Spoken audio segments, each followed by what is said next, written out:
Alright guys, we are back for another Dokkan Dokkan Battle Frieza video. LR Mecha Frieza and King Cold got an EZA. I think that they're probably not very good. Let's just quickly take a look at their details here. So, 12 key super attack, they get 30% attack and defense. 18 key super attack, they get 30% defense, med colossal damage, and then extreme class allies get 35% attack for 2 turns. Their passive, they're getting 2 key, 120% attack and defense. They get another 30% attack and defense per Wicked Blood category ally on the team, up to 90%. So you need 3 Wicked Bloodline characters on the team, okay? They get an additional 30% defense when attacking. Wicked Bloodline category allies get 1 key, 30% attack, okay? And then all allies 1 key, 50% defense if the whole rotation is Wicked Bloodline. So they'll give 2 key, 30% attack, and 50% defense. And then they get 9 key and an additional super if there's a Super Saiyans category enemy, which this Vegeta is going to turn into after this first phase. Yeah, I think that these guys probably aren't going to be very good, but we'll see. Let's put them in slot 1. And we'll put them next to TWAR STR Cooler, I guess. So their link set, by the way, let's go and take a look at their link set.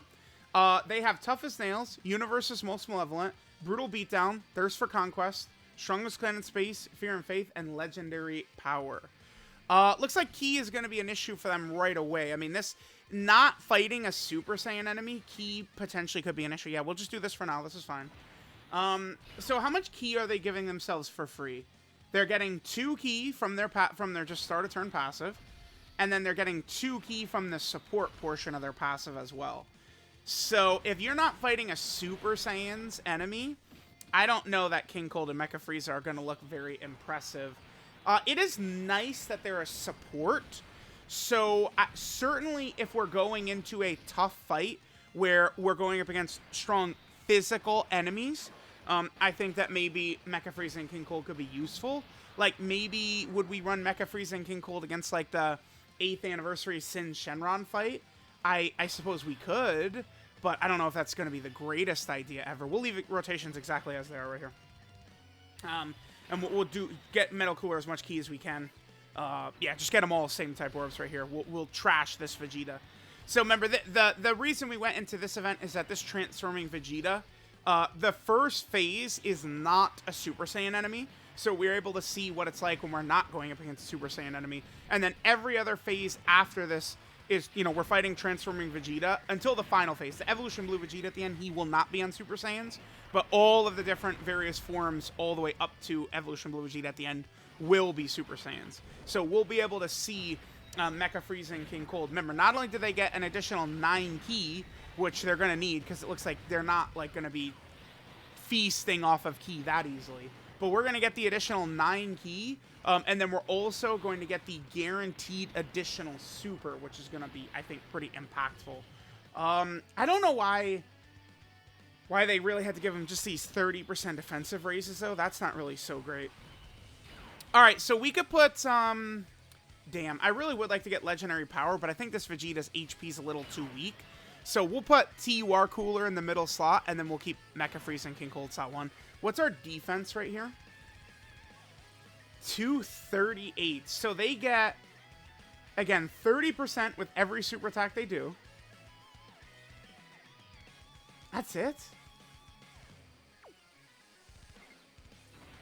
Yeah, and 30% defense when attacking. So they're going to get 30% defense when attacking from their passive, and then 30% defense from all their super attack effects. I don't know. I mean, it's Wicked Bloodline is not like, oh my god, so busted. We couldn't have given these bastards like guard or something, man. Like, maybe it does suck for people to hear, oh, you know, they don't have guard, they don't have damage reduction, blah, blah, blah, blah, blah. Sure, but, like, I mean, it is true. Like, I certainly we'd be feeling a lot better if these bastards could guard or something. Give it to them conditional somehow. If you're fighting a pure Saiyan, they guard. Or a pure or hybrid Saiyan, they guard. I think that would be fair. That way, at least, I'm like, okay, because I don't know that the 9 Ki is good. And the additional super attack is good, but, like, we would want a bit more. I think that this unit is seeming pretty mid to me. Especially compared to other dominantly powerful free-to-play LRs. I don't know. I mean, I guess if you're not going up against like a powerful AoE boss, I mean, certainly we can have them, you know, kind of just moving through and like, you know, we'd be running them in slot 3 and man, I don't know. I think I'm probably pretty low on this Mecha Frieza and King Cold. Now, we did bring King Cold, so on this next rotation, that'll be good. We'll be able to see, I guess, sort of what, like, their maximum defensive ability would look like, right? So we'll have Tough as Nails activated for them from King Cold. King Cold does have that link. I actually really kind of, like, despise the fact that they have that link, by the way.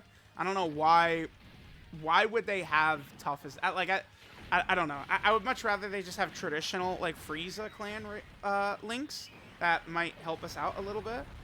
I mean, you know what would be nice for this character? Is if they have big bad bosses. That would help out quite a bit, actually. Like, super, mega seriously, it would. Okay, so let's not do anything. Let's see. Let's take a look at their defense right here. Right, exactly right here. Yeah, I mean, guys, I think they kind of just, like, suck balls, right? Like, just 30% when attacking and then 30% from every super attack effect. Let's look at their links. This is everything but legendary power, right? And Fear and Faith, which is only key and lowers enemy defense. Fear and Faith is essentially a non-link in terms of buffs. I'm not impressed. Let's keep him in the middle slot. Hopefully King Cold doesn't die. We'll believe in King Cold. Let's just do his attack and then let's see what Mecha Frieza and King Cold do. Yeah, wow. I consider myself not impressed. I do like them being a support type character. But it's like they're good as is if they then also got guard, right? Or, I mean, we could easily balance it a little bit. Maybe they got 50% damage reduction if we're running them in slot 3. Or they get guard if we're running them in slot 3. Something like that. I think that would be how you build this character. But, I mean, they gave us really strong free-to-play characters. LR Jackie Chun, in LR Piccolo, Tech Bulma, the STR Yamcha. Like, it's not like they can't just make these free-to-play characters good. They can. But, like, the problem here, too, is that Wicked Bloodline, it's not like, oh, like, time for our monthly Wicked Bloodline buff. That doesn't happen. We can put Metal Cooler in slot 1. We'll leave the LR Final Form Cooler slot 2. So, I mean, Wicked Bloodline, seriously, would have benefited quite a bit from this Mecha Frieza and King Cold actually being decent. I mean, this is where Dokkan, I mean, they're doing a bad job with the villains. It is a serious thing. It's like, this is the area where they think to themselves, like, let's not be idiots here. Let's not be goddamn buffoons. Let's think, okay, villains don't get that many buffs, and they need buffs, and we've got this free-to-play character who already is tied to Wicked Bloodline stuff. They're only going to be used on the Wicked Bloodline team. You're not running them on movie bosses. You're probably not going to run them on Terrifying Conquerors, although you could if you skewer it heavily towards a Wicked Bloodline team. Like, let's give them, you know, give them guard if the entire team is Wicked Bloodline. It's not tough. It's like they could do something like that. It doesn't unbalance the game. It just makes, like, a villain team like this a little bit more comfortable to run. That's exactly what that would do. That's what I think. Mecha Frieza and King Cold, if the whole team is Wicked Bloodline, they should be guarding. And that would make them very comfortable to use on this team, and it would make this team feel a little bit better. I mean, I don't think that the Wicked Bloodline team is in a very good spot at all. I think a lot of these characters are pretty mid. No, let's put Cool EZA in slot 1. And give him that 1 STR orb right there. And then we'll give the 2 green orbs right there on the left. And then we'll give King Cold all this physical orbs to heal. All right, let's take a look at their defense again before we do the turn. So we have everything active except for legendary power. 323 they're at. Again, remember, they get 30% defense when attacking and then 30% defense with every super attack effect. All right, let's go. I mean, hopefully they could do some good stuff, I guess, man. I'm not really too impressed. This batch of units, I mean, we got some help, I guess, but I mean, it's a lot of these characters in this batch to me are leaving a lot to be desired. I feel like we could have done significantly better for a lot of these units. So we'll get this rotation with Mecha Frieza and King Cold. Let me know what you guys think of this free-to-play EZA LR. I mean, this is a Battlefield LR too that's going to be very difficult to EZA. You need so much currency. and they're just really not that impressive whatsoever. So let me know what you guys think of EZA, Mecha Frieza, and King Cold. Thank you guys for watching. I think that it looks like they needed quite a bit more, honestly, but, you know, it is what it is. Let me know what you guys think, and I'll catch you guys next time.